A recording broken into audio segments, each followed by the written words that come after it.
Hello guys, in today's video I'm going to show you how to fix CapCut no internet connection problem. So if it is not loading for you or so on and so forth, when you open it up, first thing you want to do is go ahead to check your Wi-Fi settings. So you go on settings and then you go ahead on your Wi-Fi and connect it to your Wi-Fi or mobile service. If that is connected, you want to go to general settings here and offload the CapCut app. So we want to go ahead to iPhone storage and you want to find CapCut. You're going to click on it and here you're going to choose to offload your app.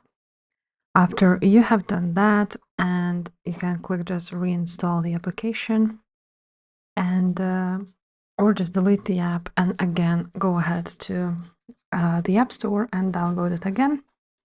What you also want to do is go and reset your network settings if the problem is with your network.